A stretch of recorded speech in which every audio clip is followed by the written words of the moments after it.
Hello students and welcome back to the DCAS initiative. My name is Swaraj and today we are going to discuss few important topics of the day.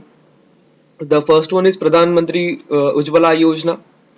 Second is Mahatma Gandhi National Rural Guarantee Act. Third one is Contract Farming System. Fourth one is Coir Geotextile. International Day for Biological Diversity. And the last is Preserving Western and Eastern Ghats. So without wasting time, we will start with the first news. तो basically प्रधानमंत्री उज्ज्वला योजना के under the coverage है कुछ 6.8 CR हुआ था. सो अभी photo itself indicates that the scheme is only for women, तो याद रखना. एंड इसका जो मोटो है क्लीन फ्यूल बेटर लाइफ. ठीक है, क्योंकि आज भी देखना बहुत सारे लोग जो चूल्हा पे खाना बनाते हैं, तो हम यहाँ पे एलपीजी कनेक्शन देने वाले हैं. So basically it has been launched by Narendra Modi under the Ministry of energy.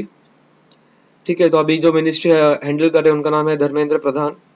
This scheme has been launched on 1st May 2016. ये प्रीवियस वीडियो भी मैंने एक्सप्लेन किया था बालिया से. तो स्टेटस इज एक्टिव बेसिकली. तो let's see the features.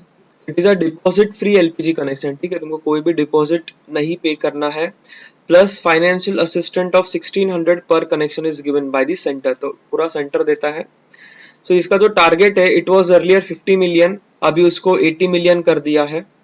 So let's see the eligibility criteria. मैंने बोला इट मस्ट बी वुमेन, सिर्फ वुमेन्स के लिए है ये, above the age of 18 and citizen of India of course. BPL below poverty line से चाहिए. No previous connection of LPG, उनके पास कोई कनेक्शन नहीं चाहिए. ठीक है, family income per month it is decided by respective state government और यूनियन टेरिटरीज, उसके ऊपर नहीं चाहिए. And the application must not be recipient of other similar scheme. तो कोई और स्कीम सिमिलर स्कीम के साथ उनका एंगेजमेंट या उन्होंने सब्सक्राइब नहीं होना चाहिए. So basically this was the all about this scheme. तो एग्जाम में एक क्राइटेरिया आ सकते हैं, याद रखना, एंड टारगेट पूछ सकते हैं. Then moving towards the next scheme, that is Mahatma Gandhi National Rural Employment Guarantee Act 2005 में पास हुआ था ये. सो बेसिकली ये बैकग्राउंड मूवी पिक्चर में तुमको देख ही रहा है कि अनस्किल्ड वर्क है इस तरह के. सो लेट्स सी मिशन क्या है इसका. It aims to enhance livelihood security in rural areas. ठीक है, rural areas by providing 100 days of wage employment. तो यहाँ इस स्कीम के अंडर उनको एम्प्लॉयमेंट मिलता है minimum 100 days in a financial year. Those who are willing to do unskilled manual work. Unskilled मतलब यही लेबर वर्क. ठीक है, it is launched on 2nd of Feb 2006. ठीक है, तो इसके देखना एलिजिबिलिटी क्राइटेरिया क्या है. That he must B citizen of India, job seeker and must have completed 18 years of age. The application must be part of local house hold, मतलब उनके local village में ही ग्राम पंचायत के यहाँ पे उनको अप्लाई करना है. And he must be ready to work as a unskilled labour. तो ये की फैक्ट्स है कुछ about this scheme. It is implemented by Ministry of Rural Development. याद रखना, इंडिविजुअल बेनिफिशियरी ओरिएंटेड वर्क्स लिए जा सकते हैं जैसे building of houses, but the card holder should be SC ST small और मार्जिनल फार्मर्स और बेनिफिशियरी ऑफ लैंड रिफॉर्म्स. एक बार एप्लीकेशन कर दिया तो with in 15 days you should get work with in 5 kilometers of your area. ठीक है, तो translocate नहीं करना पड़ता है बेसिकली. एंड अगर 15 दिन के अंदर तुमको जॉब नहीं मिलता है तो state government provides you unemployment allowance. तो ये लीगल एंटाइटलमेंट है, याद रखना. देन सोशल ऑडिट्स होता है, अकाउंटेबिलिटी एंड ट्रांसपेरेंसी चेक करने के लिए कि जितना पैसा अलोकेट किया था उस काम के लिए वेज के लिए उतना प्रॉपर दिया गया है या नहीं. सो दिस वाज अबाउट मनरेगा. Then the next is Odisha adopts contract farming system. ठीक है, कॉन्ट्रैक्ट फार्मिंग सिस्टम मतलब एक प्री एग्जिस्टिंग एग्रीमेंट होता है बिटवीन द इन्वेस्टर, वो इन्वेस्टर को स्पॉन्सर भी बोल सकते हो, एंड फार्मर, जहाँ पे इन्वेस्टर या स्पॉन्सर क्या बोलता है कि दे बोलते हैं 1 kg of onion we will purchase you grow. तो फार्मर वो 1 kg ऑफ अनियन परचेस करता है, सॉरी ग्रो करता है, एंड वो उसी को सेल करेगा. ठीक है, तो ये इन्वेस्टर यहाँ पे क्या करता है, वो उसको रॉ मटेरियल सप्लाई करेगा, फार्मर उसको he will pay in the form of production. Simple, तो उसी को बोलते हैं contract farming. So let's see the highlight of the ordinance, क्योंकि ये ordinance issue किया था ओडिशा में. So participants, the agreement will be entered between the contract farming sponsor or the entire value chain, including pre-production and contract farming producer. ठीक है. Recovery, the loan and advances given by the sponsor to the producer can be recovered from the sales proceed of the produce. ठीक है. तो जो loans and advances देंगे तो वो कहाँ से रिकवर करेंगे? From the sales itself. तो उसके लिए वो तुमको कुछ मॉर्गेज रखने के लिए नहीं बोलेंगे, लोन भी नहीं होगा, इंटरेस्ट रेट पे नहीं करना होगा. No transfer of land rights. ठीक है. तुम अगर किसी भी कॉन्ट्रैक्ट देते हो तुम लैंड राइट्स उससे परचेस नहीं कर सकते हो कि अगर प्रोड्यूस फेल हुआ तो हम तुम्हारा लैंड कन्फिस्केट कर लेंगे, जब्त कर लेंगे, ऐसा कुछ. बाद में एक कमेटी को बिठाने वाले हैं या बनाने वाले, एस्टैब्लिश करने वाले हैं, जिसका नाम है contract farming and service committee to review the performance of this entire system. The next news is Coir Geotextile. This is a basically natural fabric which is obtained from husk of coconut. And अभी ये जो geotextile है वो हम लोग road में use करने वाले हैं, बिकॉज इसका जो ड्यूरेबिलिटी है it is very much high. Water को ये सीपेज प्रोवाइड करता है, मतलब एस्केप कर सकता है वो, मतलब वहां पे जमा नहीं रहेगा वाटर. बाद में जो तुम्हारा धूप है it is also reflect more. ठीक है. तो ये डिसीजन किसने लिया है? Decision has been taken by National Rural Infrastructure Development Agency that they will use Coir Geotextile for the construction of rural roads under Pradhan Mantri Gram Sadak Yojana. This scheme was basically launched in some 2000. So it is a 100% natural fiber obtained from coconut husk. It is moisture free and free from microbial attacks. Hence, it needs no chemical treatment. So these are the benefits of this geotextile. It has permeable, natural and strong fabric with high durability.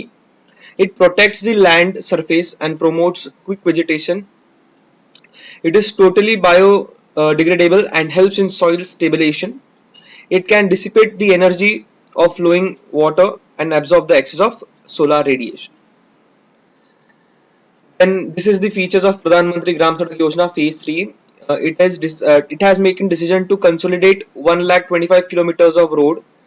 That road includes through roads and major rural links connecting habitations of Gramin agricultural markets, higher secondary schools and hospitals. ये question पूछ सकते हैं.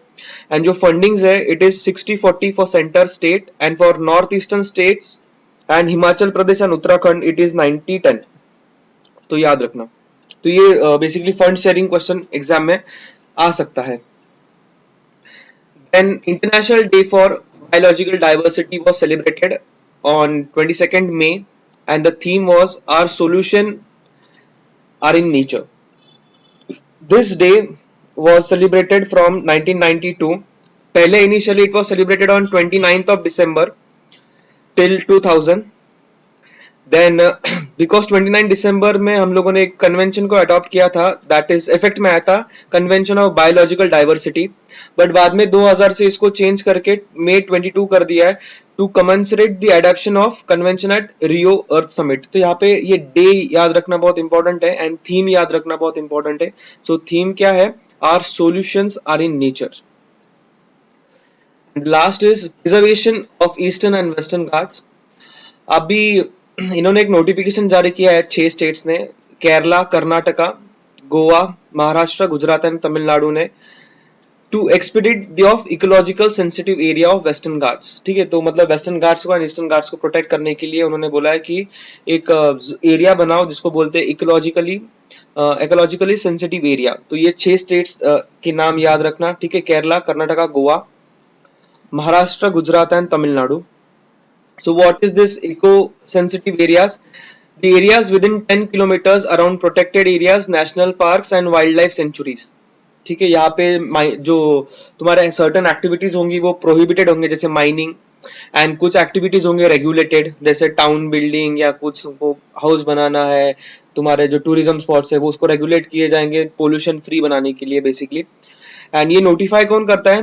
Ministry of Environment, Forest and Climate Change under Environmental Protection Act 1986. तो it was in news due to Kasturi Rangan committee, इनके ही recommendation को accept करो ऐसा ये स्टेट्स ने बोला है. So let's see what are the recommendations ये कमेटी ने दिया. ये कमेटी बैठी थी 2012 में, याद रखना. Ban on mining, quarrying, sand mining. No new thermal power projects, but hydro power projects can be allowed. Ban on new polluting industries, ठीक है, इंडस्ट्रीज को बैन करना जो ज्यादा पोल्यूशन करती है. Building and construction project up to 20,000 square meters, ठीक है, बट नॉट टाउनशिप्स, टाउनशिप्स को बैन किया है. Forest diversion could be allowed with extra safeguard, ठीक है, फॉरेस्ट डाइवर्जन कर सकते हो बट कुछ एक्स्ट्रा सेफगार्ड्स होंगे जैसे रीप्लांटेशन, एफॉरेस्ट्रेशन, ठीक है, जो उधर के ट्राइबल एरिया उसको हिंडर नहीं करना, बेसिक उनके जो इकोनॉमिक एक्टिविटीज है उसको हिंडर नहीं करना. तो ये सब चीजें वहां पे होगा. So let's see Western Ghats, ठीक है, Western Ghats देखना, it is basically parallel to western coast of India, ठीक है, ये साउथ इंडिया में या तो मतलब डेक्कन में है. So basically six states are there, Gujarat, Maharashtra, Goa, Karnataka, Kerala, and एक यूनियन टेरिटरी भी है that is Dadra Nagar Haveli. So Western Ghats are also known as Sahyadris, ठीक है, यहाँ पे देख ही रहा है मैप में. तो then the states include Kerala, Tamil Nadu, Karnataka, Goa, Maharashtra and Gujarat. It is one of the 8 hottest hotspot of biological diversity in India, world. According to UNESCO, the Western Ghats are older than Himalayas. तो ये question यहाँ पे पूछ सकते हैं, तो याद रखना, ठीक है. यहाँ पे बहुत सारे अलग अलग एंडेमिक स्पीशीज मिलते हैं, फ्लोरा फौना, ठीक है, बहुत सारे वैरायटीज है, तो इसलिए इसको प्रोटेक्ट करना चाहिए. तो ये क्वेश्चन पूछ सकते हैं कि कहाँ पे है.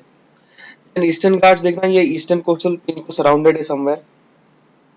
It passes from Odisha, Andhra Pradesh, some part of Karnataka and Tamil Nadu. It is eroded by 4 major rivers, that is Godavari, Mahanadi, Krishna and Kaveri. Basically Western Ghats जो है मोर कंटिन्यूअस है एंड ईस्टर्न घाट्स जो है वो कंटिन्यूअस नहीं है क्योंकि ये मेजर रिवर्स है, इसको इरोड करते रहते हैं. Hope you have understood the lecture. If you have any doubt you can comment below. Thank you.